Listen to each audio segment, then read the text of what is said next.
Hello friends, welcome to the first lecture of surface chemistry of 12th class. So the chemistry of surface chemistry देखना है। surface chemistry मतलब किसी भी चीज़ के surface को लेकर जो phenomenon होते हैं उसकी स्टडी होती है। surface मतलब देखिए कोई भी चीज़ है आपके पास, फॉर एग्ज़ाम्पल ये इस तरीके से कोई चीज़ है, तो इसके ऊपर का जो ये पार्ट है इसे हम सरफेस बोलते हैं, और ये जो अंदर वाली पार्ट है उसे हम बल्क कहते हैं, right. So surface and other is bulk. ये बहुत इंपॉर्टेंट है, मैं जो आपको बता रहा हूँ, दो ये शब्द है जिनको आपको याद ही रखना है, सरफेस एंड बल्क। ओके, अब इसके बाद देखिए फॉर एग्ज़ाम्पल, अब सरफेस केमिस्ट्री में सबसे पहले हमको एडसॉर्प्शन इस चीज़ को देखना है। एडसॉर्प्शन का मतलब क्या होता है? सरफेस के ऊपर चिपकना।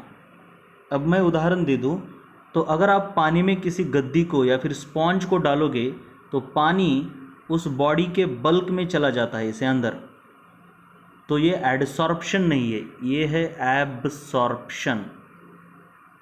लेकिन अगर आपके घर के सामने ऐसी कोई कार खड़ी है, राइट, तो इस कार के ऊपर काफ़ी सारी धूल चिपक जाती है, राइट, तो इस कार के ऊपर ही चिपकती है लेकिन वो कार के बॉडी में नहीं घुसती।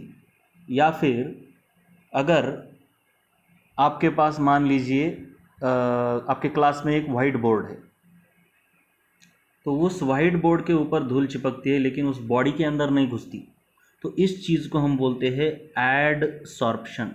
देखिए फ़र्क कहाँ पे है, एड और एब में। यहाँ तक आपको समझ में आ गया होगा। अब देखते हैं, तो एडसॉर्प्शन में अगर आप देखोगे तो आपको सबसे इम्पॉर्टेंट चीज़ याद रखनी है, वो इस डी के ऊपर। तो कोई भी मान लीजिए एक सरफेस है इस तरीके से, जिसके ऊपर ये पार्टिकल चिपके हुए हैं, आपको ये दिख ही रहा होगा। जिसके ऊपर पार्टिकल चिपके हैं उसे एडसॉर्बेंट कहते हैं, और जो चिपका है उसे एडसॉर्बेट कहते हैं। तो ये जो धूल है ऊपर चिपकी हुई उसे एडसॉर्बेट कहेंगे, और ये जिसके ऊपर चिपका है इसे एडसॉर्बेंट कहेंगे। जब ये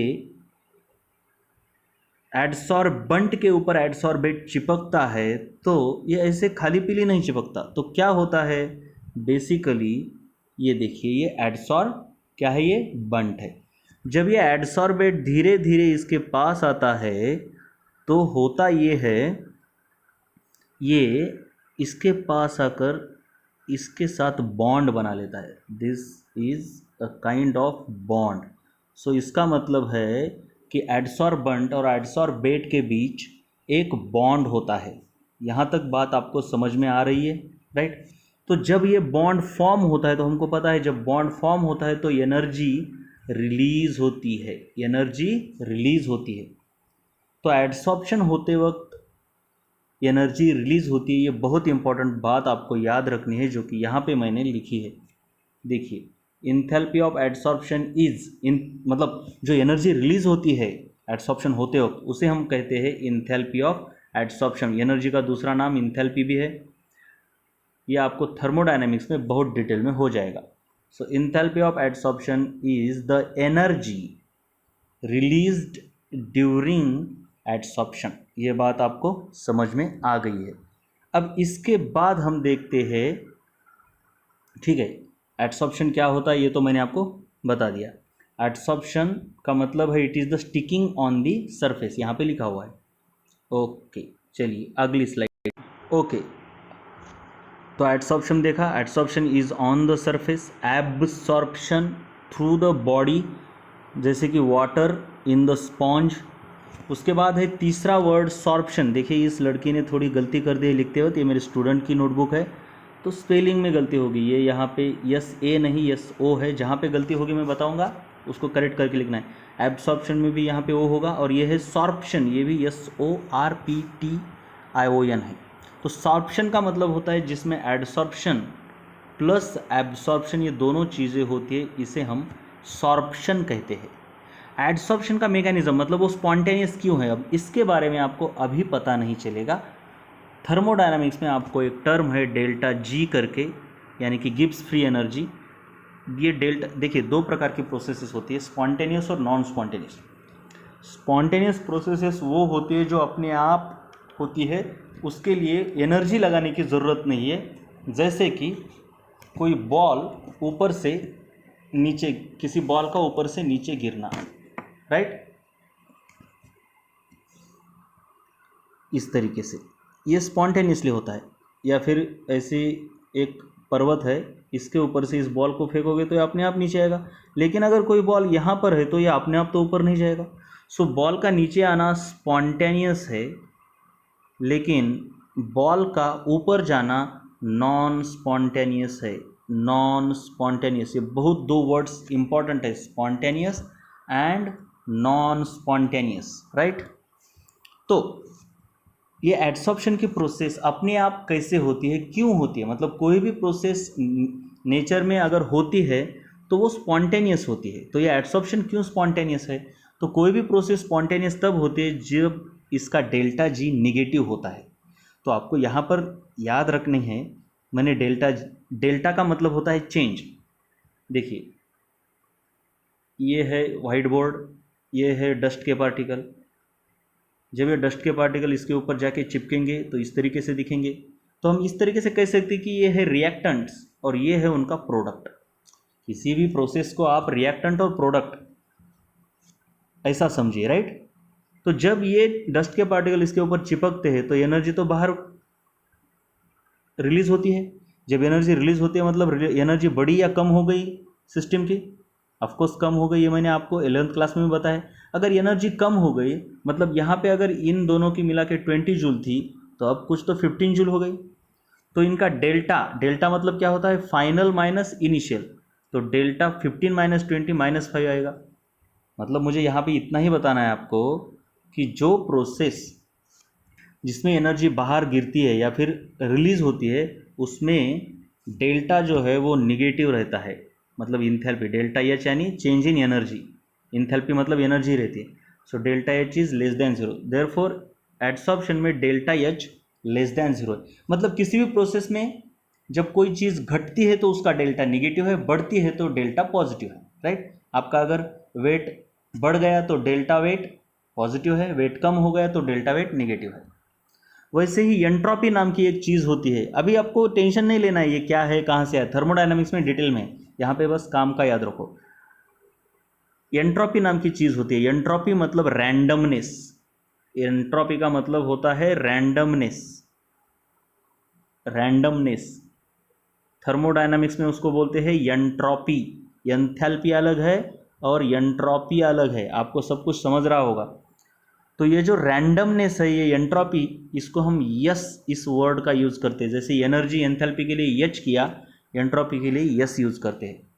तो एंट्रोपी मतलब रैंडमनेस, जितना ज़्यादा रैंडमनेस उतनी ज़्यादा एंट्रोपी। तो एडसॉर्प्शन में क्या होता है, देखिए एडसॉर्प्शन में एनर्जी रिलीज होती है यानी एनर्जी कम होती है, ये देखा हमने।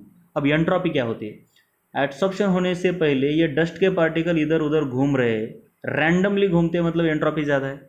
लेकिन एडसॉर्प्शन होने के बाद ये इसके ऊपर आकर चिपकते हैं तो इनका रैंडमनेस बढ़ गया या घट गया, ऑफकोर्स घट गया। अगर कोई भेड़ बकरियां रास्ते में अगर दौड़ रही है तो उनका रैंडमनेस ज़्यादा है, और उनको अगर आप किसी तवेले में या फिर गोटे में बांध दोगे तो उनका रैंडमनेस कम हो जाएगा, राइट। तो इसी प्रकार से एडसॉर्प्शन के पहले रैंडमनेस यानी एंट्रोपी ज़्यादा रहती है, एडसॉर्प्शन के बाद एंट्रोपी कम रहती है। ये बात आपको समझ में आ गई। इसका मतलब है एडसॉर्प्शन में एंट्रोपी घट रही है। जैसे एडसॉर्प्शन में इंथैल्पी घट रही है वैसे ही एंट्रोपी भी घटती है। तो इसका मतलब है जैसे डेल्टा एच निगेटिव है वैसे ही डेल्टा एस भी निगेटिव है। तो पूरी प्रोसेस स्पॉन्टेनियस होने के लिए हमें ये डेल्टा जी निगेटिव चाहिए। तो आपको ये इतना नहीं समझेगा अभी, लेकिन याद रखो डेल्टा एच तो निगेटिव है यानी ये तो टर्म निगेटिव है, लेकिन ये टर्म बहुत ज़्यादा निगेटिव नहीं होनी चाहिए, क्योंकि ये निगेटिव और ये निगेटिव पॉजिटिव बन जाएगा। तो बस इतना याद रखो, एडसॉर्प्शन में ये टर्म निगेटिव रहती है, उसकी वजह से डेल्टा जी निगेटिव हो सकता है कभी कभी। अगर आपको बहुत मैथमेटिकली अच्छी तरीके से आ रहा है तो ये टेम्परेचर अगर बहुत ज़्यादा बढ़ गया तो ये टर्म ज़्यादा निगेटिव हो जाएगी। मतलब ये डेल्टा एच अगर मान लीजिए आपके पास है -20, क्योंकि निगेटिव है वो, वैसे ही डेल्टा एस भी निगेटिव है, लेकिन ये इधर एक निगेटिव है, ये निगेटिव और डेल्टा एस निगेटिव, ये दोनों मिला के पॉजिटिव हो जाएंगे, राइट। तो ये डेल्टा एच हमने यहाँ पे -20 लिखा, वैसे ही डेल्टा एस भी निगेटिव है, और उसको टेम्परेचर से अगर मल्टीप्लाई करोगे तो टेम्परेचर जैसे जैसे बढ़ता जाएगा वैसे इस टर्म की वैल्यू बढ़ती जाएगी। लेकिन ये टर्म निगेटिव है, लेकिन इस माइनस की वजह से वो पॉजिटिव हो जाएगी। तो जैसे जैसे टेम्परेचर बढ़ेगा तो इसकी वैल्यू 5, 10, 15, 20, 25 इस तरीके से होगी। 5 मतलब ये 10, 5, 15 तक कोई प्रॉब्लम नहीं है। -20 + 5 -15 आएगा, -20 + 10 -10 आएगा। मतलब जब तक ये पूरा का पूरा माइनस रहता है तब तक नो प्रॉब्लम, लेकिन जैसे ही -20 और ये 25 हो जाएगी ये टर्म, वैसे ही डेल्टा जी पॉजिटिव होगा, और डेल्टा जी पॉजिटिव हो गया तो ये प्रोसेस नॉन स्पॉन्टेनियस होती है। मतलब जैसे जैसे ये टेम्परेचर बढ़ता है, जैसे जैसे ये टेम्परेचर बढ़ता है वैसे वैसे ये टर्म, इसकी वैल्यू भी -20, -10, -5, 0, 5 ऐसे होती है। और जैसे ही ये वैल्यू पॉजिटिव हो गई वैसे ही एडसॉर्प्शन नॉन स्पॉन्टेनियस बनता है। इसलिए ज़्यादा टेम्परेचर होने पर एडसॉर्प्शन नॉन स्पॉन्टेनियस बनता है, और कम टेम्परेचर पर एडसॉर्प्शन स्पॉन्टेनियस होता है। कम टेम्परेचर पर एडसॉर्प्शन स्पॉन्टेनियस होता है, ये याद रखना है।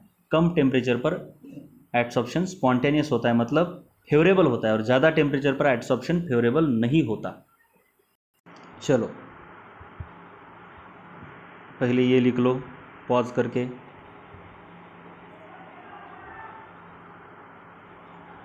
फिर उसके बाद आप क्या करो, इसको लिख लो। चलो लिख लो इसको भी।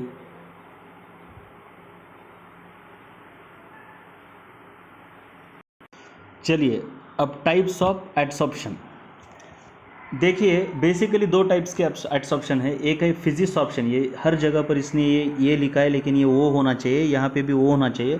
केमिसॉर्प्शन और फिजिसॉर्प्शन ये दो तरीके के एडसॉर्प्शन है। फिजिसॉर्प्शन में क्या होता है, ये एडसॉर्बंट और एडसॉर्बेट के बीच ये जो बॉन्ड है, इधर दिखाया है ये बॉन्ड होता है फिजिकल बॉन्ड। ये मैंने बताया आपको फिजिकल और केमिकल बॉन्ड क्या होता है, आपको पता ही है। वैसे ही जब एडसॉर्बंट और एडसॉर्बेट, ये जो ऊपर वाले दिख रहे हैं ना, ये छोटे छोटे बच्चे, ये डस्ट के पार्टिकल है, इनके बीच का ये जो बॉन्ड है, ये बॉन्ड जब केमिकल बॉन्ड होता है तो उसे हम केमिसॉर्प्शन कहते हैं। एडसॉर्प्शन में फिजिकल बॉन्ड होता है, इसलिए वो एक वीक बॉन्ड है। सो वीक फोर्सेस है, यहाँ पे स्ट्रॉन्ग फोर्सेस है। बहुत ही सिंपल सी बात है, जितने वीक बॉन्ड उतनी एंथैल्पी बाहर कम निकलेगी। देखिए इसको एक्चुअली कैसे लिखना चाहिए, ये गलत तरीके से लिख लेते हैं। ये डेल्टा, ये सफिक्स लिखते हैं ऐसा, ऐड और एच ऐसा भी लिखा जा सकता है, या फिर ऐसा भी लिखा जा सकता है, डेल्टा एच, और ये नीचे सफिक्स होना चाहिए ऐड, लेकिन इसने ये गलती कर दी, राइट। उसने ऐसा ऐड लिखा है, राइट, ऐसा नहीं होना चाहिए। ये नीचे इसका मतलब होता है enthalpy of adsorption. Enthalpy of adsorption कहते हैं इसको। और एंथैल्पी ऑफ एडसॉर्प्शन यहाँ पे कम होती है। मतलब एंथैल्पी एडसॉर्प्शन होने पर जितनी बाहर एनर्जी बाहर जितनी रिलीज होगी उसको हम एंथैल्पी ऑफ एडसॉर्प्शन कहते हैं। बॉन्ड वीक है तो एनर्जी भी बाहर कम गिरेगी, बॉन्ड स्ट्रांग है तो ज़्यादा एनर्जी गिरेगी। बॉन्ड स्ट्रांग है, सिंपल सी बात है, जितना बॉन्ड स्ट्रांग होगा उतनी एनर्जी ज़्यादा बाहर रिलीज होती है। सो ये वीक बॉन्ड है तो एंथैल्पी ऑफ एडसॉर्प्शन लेस रहते हैं।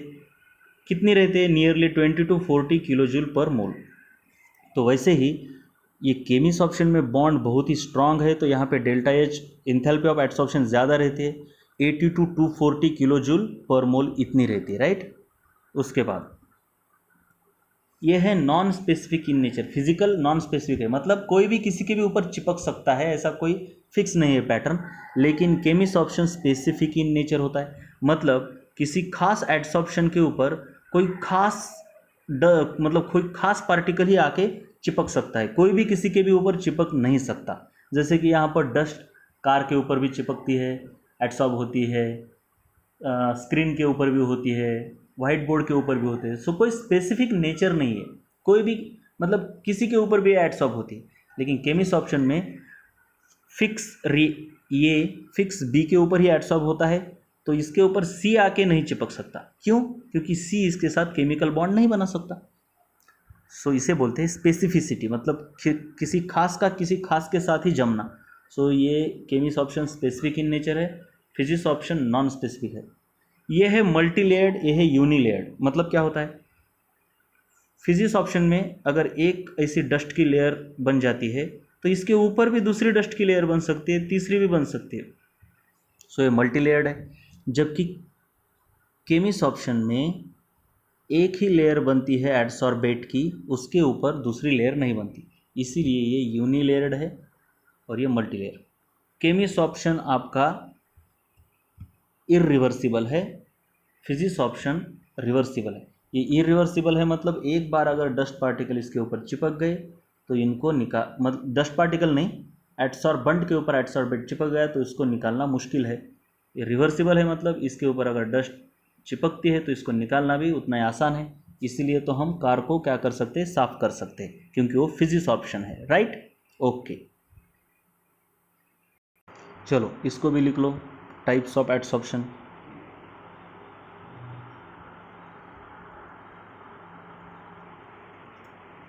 ओके, अब देखेंगे हम फैक्टर्स अफेक्टिंग द एडसॉर्प्शन, मतलब कहाँ पे ज़्यादा एडसॉर्प्शन होगा, कहाँ पे कम होगा। सबसे पहला क्या फैक्टर है? Surface area of adsorbent. ये ऐसा लिखता हूँ तो डायरेक्टली प्रोपोर्शनल है, ऐसा लिखता हूँ तो इन्वर्सली प्रोपोर्शनल है। इसका मतलब होता है एक बढ़ेगा तो दूसरा बढ़ेगा, इसका मतलब होता है एक बढ़ेगा तो दूसरा घटेगा। तो फैक्टर्स अफेक्टिंग द एडसॉर्प्शन, तो पहला फैक्टर क्या है? Surface area of adsorbent. Simple सी बात है भाई, जहाँ पे ज़्यादा सरफेस एरिया वहाँ पे ज़्यादा एडसॉर्प्शन। देखिए इसके ऊपर ज़्यादा डस्ट चिपकेगी या इसके ऊपर? ऑफ कोर्स इसके ऊपर इतनी ही चिपकेगी, इसके ऊपर बहुत सारे पार्टिकल आके चिपक सकते हैं। सो सरफेस एरिया को डायरेक्टली प्रोपोर्शनल यहाँ पे लिखा हुआ है। राइट, जितना ज़्यादा सरफेस एरिया उतनी ज़्यादा डस्ट चिपकेगी। दूसरा, concentration of the adsorbate around the adsorbent. ये बहुत इंपॉर्टेंट है, इसको समझना होगा आपको। मान लीजिए आपके पास दो सिचुएशन है, यहाँ पे एक एडसॉर्बेंट है और यहाँ पे एक एडसॉर्बेंट है। एडसॉर्बेट और एडसॉर्बेंट, ये है एडसॉर्बेंट। मान लीजिए ये इसके अंदर है और ये इसके अंदर है। राइट, और मान लीजिए कि इसके बाजू में, ठीक है, क्या करते हैं, दोनों को सेम रखते हैं। राइट, मतलब ये भी छोटा बच्चा, ये दो एडसॉर्बेंट है, इस रूम में ये है, इस रूम में ये कैद है। अब मान लीजिए कि इस रूम में डस्ट पार्टिकल का कॉन्सेंट्रेशन ऐसा है, मतलब कम है, और इस रूम में डस्ट पार्टिकल का कॉन्सेंट्रेशन बहुत ज़्यादा धूल है यहाँ पे, बहुत ज़्यादा धूल है। राइट, ये धूल एडसॉर्बेट है और ये जो है ये एडसॉर्बेंट है। तो मुझे बताओ आप, इस ए रूम में और बी रूम में तो ज़्यादा डस्ट किसके ऊपर चिपकेगी, ये या बी के ऊपर? ऑफ कोर्स बी के ऊपर, क्योंकि यहाँ पर एडसॉर्बेंट के सराउंडिंग में एडसॉर्बेट का कॉन्सेंट्रेशन ज़्यादा है। मतलब जितना ज़्यादा एडसॉर्बेट का ये बाजू में कॉन्सेंट्रेशन है उतने ये इसके सरफेस के ऊपर आकर चिपकेंगे। सो सेकंड थिंग बहुत important, concentration of adsorbate around directly proportional है, जितना ज़्यादा कॉन्सेंट्रेशन उतना ज़्यादा एडसॉर्प्शन। तीसरा है टेम्परेचर। टेम्परेचर इन्वर्सली प्रोपोर्शनल है, मैंने बोला था। एडसॉर्प्शन फिनोमेनन एक्सोथर्मिक है। एक्सोथर्मिक मतलब बाहर हीट रिलीज होती है, एक्सोथर्मिक मतलब बाहर हीट रिलीज होती है। एक्सोथर्मिक का मतलब समझ रहे हैं ना, बाहर हीट रिलीज होती है। तो जितना ज़्यादा टेम्परेचर उतनी एक्सोथर्मिक प्रोसेस नहीं होती, मतलब वो फेवर नहीं करता। तो टेम्परेचर बढ़ गया तो एडसॉर्प्शन कम होता है, टेम्परेचर कम हो गया तो एडसॉर्प्शन बढ़ता है, ये मैंने पहले भी बताया। तीसरा है pressure of the gas when adsorbate is gaseous in nature. अगर एडसॉर्बेट गैसियस है डस्ट की जगह पर, यह है एडसॉर्बेंट, यह है आपकी रूम, और इसके अंदर एक गैस है, डस्ट नहीं है गैस है, और ये गैस इसके ऊपर चिपक रहा है। तो गैस का कॉन्सेंट्रेशन हम प्रेशर के फॉर्म में बताते हैं। किसके फॉर्म में? प्रेशर के फॉर्म में। सो सिंपल सी बात है, जितना गैस का ज़्यादा प्रेशर है इधर उतना ज़्यादा कॉन्सेंट्रेशन है, जितना ज़्यादा कॉन्सेंट्रेशन है उतना गैस इसके ऊपर अटैच होगा यानी एडसॉर्ब होगा। सो ये सभी फैक्टर आपको याद होने चाहिए। नंबर 1 सरफेस एरिया, दूसरा है कॉन्सेंट्रेशन ऑफ एडसॉर्बेट, तीसरा है टेम्परेचर और प्रेशर। बाकी सभी डायरेक्टली प्रोपोर्शनल है, सिर्फ टेम्परेचर अकेला कैसा है, इन्वर्सली प्रोपोर्शनल है। ओके, अब एडसॉर्प्शन आइसोथर्म हम अगले लेक्चर में देखेंगे। Okay, bye bye.